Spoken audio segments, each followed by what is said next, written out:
Hello friends, मेरा नाम है सुमित और आप देख रहे हैं perfect tax and accounting solutions. दोस्तों आज की इस वीडियो में हम लोग अकाउंट्स के एक नए चैप्टर को शुरू करने वाले हैं जिसका नाम है ट्रायल बैलेंस। बहुत ही छोटा सा चैप्टर है दोस्तों, बहुत ही सिंपल सा चैप्टर है, लेकिन बहुत ही इंपॉर्टेंट चैप्टर है। इसलिए दोस्तों इसे आप ध्यान से देखिएगा क्योंकि आपका जो फाइनल अकाउंट है इसी ट्रायल बैलेंस के बेस पे बनने वाला है। ठीक है, इसलिए बहुत ही इंपॉर्टेंट चैप्टर है, इसे आपको अच्छे से पढ़ना है। दोस्तों ट्रायल बैलेंस को समझने से पहले आइए पहले देख लेते हैं कि हम लोगों ने अकाउंट्स में अभी तक क्या क्या सीखा। दोस्तों हम लोगों ने अकाउंट्स में सबसे पहले जर्नल एंट्री करना सीखा। ठीक है, हम लोगों ने अकाउंट्स में सबसे पहले जर्नल एंट्री करना सीखा। जर्नल एंट्री करने के बाद दोस्तों हम लोगों ने इन जर्नल एंट्रीज को कहां पर पोस्ट किया? लेजर में पोस्ट किया। ठीक है, यानी कि हम लोगों ने लेजर बनाना सीखा, लेजर में एंट्रीज को पोस्ट करना सीखा, लेजर का क्लोजिंग करना और बैलेंसिंग करना सीखा। क्लियर दोस्तों? उसके साथ साथ दोस्तों हम लोगों ने कुछ सब्सिडरी बुक्स भी मेंटेन करना सीखा। ठीक है, सब्सिडरी बुक्स में भी ट्रांजैक्शंस को रिकॉर्ड करना और उसका क्लोजिंग और बैलेंसिंग करना सीखा। ठीक है दोस्तों, सब्सिडरी बुक्स और लेजर को मेंटेन करने के बाद जो नेक्स्ट स्टेप होगा वो होगा दोस्तों ट्रायल बैलेंस। ठीक है, लेजर और सब्सिडरी बुक्स को मेंटेन करने के बाद आपको क्या बनाना है? ट्रायल बैलेंस बनाना है। और फिर ट्रायल बैलेंस बनाने के बाद आप बनाएंगे फाइनल अकाउंट, यानी कि ट्रायल बैलेंस की मदद से ही आप फाइनल अकाउंट बनाएंगे। दोस्तों जर्नल की मदद से हम लोगों ने लेजर बनाया, लेजर की मदद से हम बनाएंगे ट्रायल बैलेंस और ट्रायल बैलेंस की मदद से हम बनाएंगे फाइनल अकाउंट। इसलिए दोस्तों ट्रायल बैलेंस बहुत ही इंपॉर्टेंट चैप्टर है, इसे अच्छे से समझना बहुत ही जरूरी है। क्लियर है दोस्तों? तो आइए सबसे पहले हम बात करें कि आखिर ट्रायल बैलेंस होता क्या है। तो दोस्तों यहाँ पे कह रहा है कि trial balance is a statement. Trial balance क्या है दोस्तों? एक स्टेटमेंट है, ये कोई अकाउंट नहीं है। ये क्या है दोस्तों? एक स्टेटमेंट है। क्लियर है? जो किसी भी डेट को बनाया जा सकता है। आगे दोस्तों कह रहा है कि prepared with the debit and credit balance of laser account. ठीक है, किससे बनाया जाता है दोस्तों? तो लेजर अकाउंट जो आपने मेंटेन किया है उसका जो आपने बैलेंसिंग किया है, बैलेंसिंग करने के बाद जो डेबिट बैलेंस और क्रेडिट बैलेंस आया है उन्हीं बैलेंस की मदद से हम ट्रायल बैलेंस बनाएंगे। ठीक है, किससे बनाएंगे दोस्तों? तो लेजर का जो बैलेंस आया है उन्हीं बैलेंस की मदद से हम ट्रायल बैलेंस बनाएंगे। आगे दोस्तों क्या करना है? To test the arithmetical accuracy of the books. क्यों बनाया जाता है दोस्तों? तो अरिथमेटिकल एक्यूरेसी टेस्ट करने के लिए बनाया जाता है कि आपने जो जर्नल एंट्री पास किया है, आपने जो जर्नल को ले जा करके लेजर में पोस्ट किया है, लेजर में पोस्ट करने के बाद जो आपने टोटल किया है, क्लोजिंग किया है, बैलेंसिंग किया है, वो आपने सही किया है कि नहीं, कहीं कोई अरिथमेटिकल मिस्टेक तो नहीं हो गया है। उसे टेस्ट करने के लिए हम ट्रायल बैलेंस बनाते हैं। क्लियर दोस्तों? दोस्तों अब अगर हम बात करें ट्रायल बैलेंस की ऑब्जेक्टिव की, तो दोस्तों सबसे पहला ऑब्जेक्टिव है to ascertain the arithmetical accuracy of the ledger account. ठीक है, ट्रायल बैलेंस दोस्तों क्यों बनाया जाता है? इसलिए बनाया जाता है ताकि आपने जो लेजर अकाउंट बनाया है, आपने जो सब्सिडरी बुक्स बनाए हैं उसके अरिथमेटिकल एक्यूरेसी को टेस्ट किया जा सके। यानी कि आपने जो लेजर अकाउंट में जोड़ लगाया है, आपने जो क्लोजिंग किया है, बैलेंसिंग किया है, वो आपने सही किया है या नहीं। उसके साथ साथ दोस्तों आगे कहता है to help in locating errors. ठीक है, गलतियों को पता लगाने के लिए भी ट्रायल बैलेंस बनाया जाता है। ठीक है, यानी कि अगर आपने जो लेजर बनाया है, आपने जो अकाउंट बनाया है, आपने जो सब्सिडरी बुक्स बनाया है, उसमें अगर आपने कहीं पे कोई गलती कर दिया है जोड़ करने में, घटाव करने में, बैलेंसिंग करने में, क्लोजिंग करने में, तो उन गलतियों को ढूंढने के लिए भी हम ट्रायल बैलेंस बनाते हैं। उसके बाद दोस्तों आगे कहता है कि for preparation of final account, बहुत ही इंपॉर्टेंट है दोस्तों, फाइनल अकाउंट बनाने के लिए भी आपको ट्रायल बैलेंस की जरूरत पड़ेगी। क्योंकि दोस्तों फाइनल अकाउंट में हम क्या करते हैं? सारे लेजर्स के बैलेंस को ही लिखते हैं। ठीक है, तो अगर हम ट्रायल बैलेंस में सारे लेजर्स के बैलेंस को एक जगह लिख लेंगे तो उससे क्या होगा दोस्तों कि आप आसानी से उन बैलेंस की मदद से फाइनल अकाउंट बना पाएंगे। इसलिए दोस्तों फाइनल अकाउंट बनाने के लिए भी आपको ट्रायल बैलेंस बनाना जरूरी है। अब दोस्तों अगर हम बात करें टाइप्स की, यानी कि ट्रायल बैलेंस कितने तरीके से बनाए जाते हैं, तो दोस्तों ट्रायल बैलेंस 3 तरीके से बनाए जा सकते हैं। पहला है दोस्तों टोटल मेथड। टोटल मेथड में क्या होगा दोस्तों कि आपने जो लेजर बनाया है, आपने जो अकाउंट बनाया है, उसके डेबिट साइड का टोटल अमाउंट और क्रेडिट साइड के टोटल अमाउंट, दोनों अमाउंट को आप ट्रायल बैलेंस में लिखेंगे। ठीक है, समझ में आई बात दोस्तों? टोटल मेथड में क्या होगा कि आपने जो अकाउंट्स बनाया है उसके डेबिट साइड का टोटल अमाउंट और क्रेडिट साइड के टोटल अमाउंट, दोनों अमाउंट को आप ट्रायल बैलेंस में लिखेंगे। क्लियर है? दूसरा है दोस्तों बैलेंस मेथड। बैलेंस मेथड में क्या होगा दोस्तों कि जितने भी लेजर्स और अकाउंट आपने बनाए हैं उन लेजर्स और अकाउंट के सिर्फ बैलेंस को ट्रायल बैलेंस में लिखेंगे।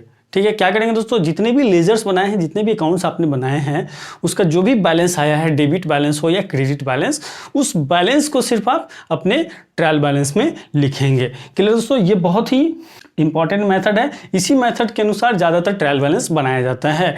तीसरा मेथड है दोस्तों टोटल कम बैलेंस मेथड। इसमें दोस्तों क्या होगा कि जो आपने लेजर अकाउंट बनाया है उसके डेबिट साइड का टोटल और क्रेडिट साइड का टोटल दोनों साइड के टोटल को आप ट्रायल बैलेंस में लिखेंगे और उसके साथ साथ दोस्तों आप उस अकाउंट का क्लोजिंग बैलेंस को भी लिखेंगे। समझ में आई दोस्तों? टोटल कम बैलेंस मेथड में क्या होगा कि आप लेजर के डेबिट और क्रेडिट साइड के टोटल अमाउंट को भी लिखेंगे और साथ ही साथ आप लेजर्स के बैलेंस को भी लिखेंगे। क्लियर दोस्तों? तो इन 3 तरीके से ट्रायल बैलेंस बनाए जाते हैं। क्लियर है? अब अगर दोस्तों हम बात करें ट्रायल बैलेंस की फॉर्मेट की, तो बहुत ही सिंपल सा फॉर्मेट है दोस्तों। ये है ट्रायल बैलेंस का फॉर्मेट, जिसमें आपको सबसे ऊपर लिखना है ट्रायल बैलेंस ऑफ, जिसका भी आप ट्रायल बैलेंस बना रहे होंगे उसका नाम आपको लिखना होगा। उसके बाद दोस्तों एज ऑन, यानी कि किस डेट को बना रहा है, जिस डेट को आप बनाएंगे वो डेट आपको यहाँ पे लिखना होगा।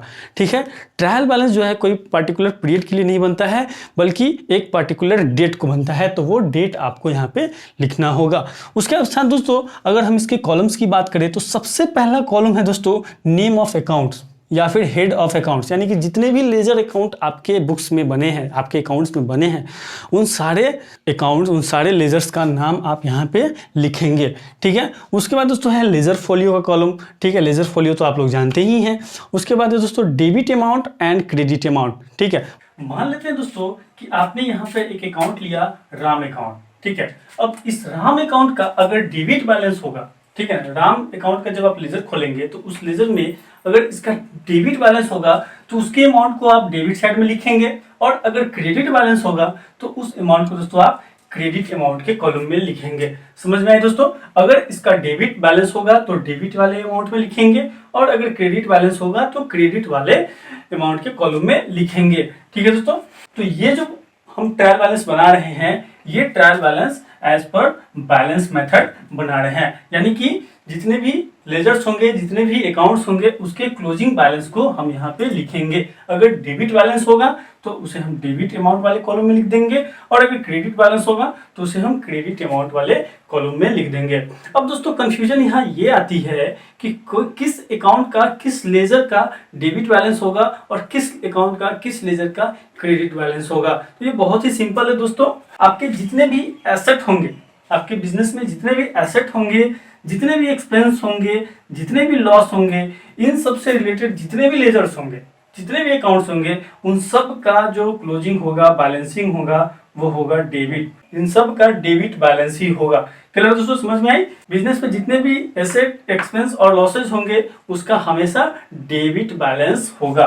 ठीक है दोस्तों, समझ में आ गई? दूसरा है दोस्तों कि बिजनेस में जितने भी कैपिटल, लायबिलिटी, इनकम या फिर रेवेन्यू होंगे उसका बैलेंस हमेशा क्रेडिट बैलेंस ही होगा। ठीक है, बिजनेस में जितने भी कैपिटल, लायबिलिटी, इनकम और रेवेन्यू से रिलेटेड लेजर्स होंगे उसका बैलेंस क्या होगा दोस्तों? क्रेडिट बैलेंस होगा। ठीक है, यानी कि एसेट, एक्सपेंस और लॉस से रिलेटेड जितने भी लेजर्स होंगे उसका डेबिट बैलेंस होगा, और capital, liability, income and revenue से रिलेटेड जितने भी लेजर्स होंगे उसका क्रेडिट बैलेंस होगा। क्लियर दोस्तों? तो जैसा कि हम लोग शुरू से पढ़ते आ रहे हैं कि बिजनेस में अगर एसेट, एक्सपेंस और लॉस बढ़ता है तो उसे हम क्या करते हैं दोस्तों? डेबिट करते हैं, है ना? तो इसलिए इसका बैलेंस जो है हमेशा बिजनेस में क्या होगा? डेबिट बैलेंस ही होगा। ठीक है, उसी तरह अगर हम कैपिटल, लायबिलिटी और इनकम, रेवेन्यू की बात करें तो जब भी बिजनेस में कैपिटल, लायबिलिटी, इनकम या रेवेन्यू बढ़ता है तो उसे हम क्या करते हैं दोस्तों? क्रेडिट करते हैं। ठीक है, इसलिए दोस्तों इन सबसे रिलेटेड जितने भी लेजर्स होंगे उसका बैलेंस हमेशा क्रेडिट बैलेंस होगा। क्लियर है? तो यहाँ पे आपने क्या किया, जितने भी लेजर्स हैं उनका बैलेंस लिख दिया, डेबिट वाले को डेबिट साइड में लिख दिया, क्रेडिट वाले को क्रेडिट साइड में लिख दिया। इतना करने के बाद दोस्तों आपको क्या करना होगा? इन दोनों का क्लोजिंग करना होगा, टोटल करना होगा। ठीक है, आप क्या करेंगे? दोनों साइड के अमाउंट का टोटल करेंगे। ठीक है, और दोनों साइड का जो अमाउंट का टोटल है वो इक्वल आना चाहिए।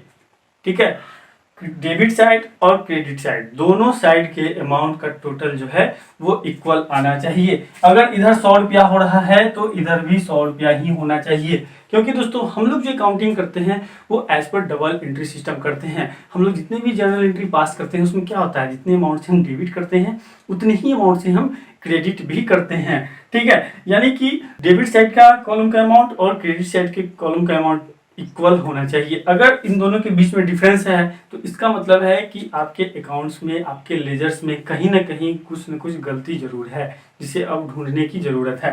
क्लियर दोस्तों? तो अगर ये दोनों अमाउंट मैच कर गया तो समझ लेना है कि आपका जो अकाउंट्स है वो अर्थमेटिकली करेक्ट है। क्लियर है? अब इस ट्रायल बैलेंस की मदद से आप बैलेंस शीट बना सकते हैं। क्लियर दोस्तों? तो ये था दोस्तों ट्रायल बैलेंस का कंसेप्ट जो हम लोगों ने आज समझा। अगली वीडियो में दोस्तों हम लोग ट्रायल बैलेंस का एक प्रैक्टिकल क्वेश्चन भी सॉल्व करेंगे। दोस्तों अगर आप इस वीडियो से कुछ सीखे हैं तो इस वीडियो को लाइक कर दीजिए और चैनल पर नए हैं तो चैनल को सब्सक्राइब करके बेल आइकन प्रेस कर दीजिए। Thank you for watching. Vande Mataram.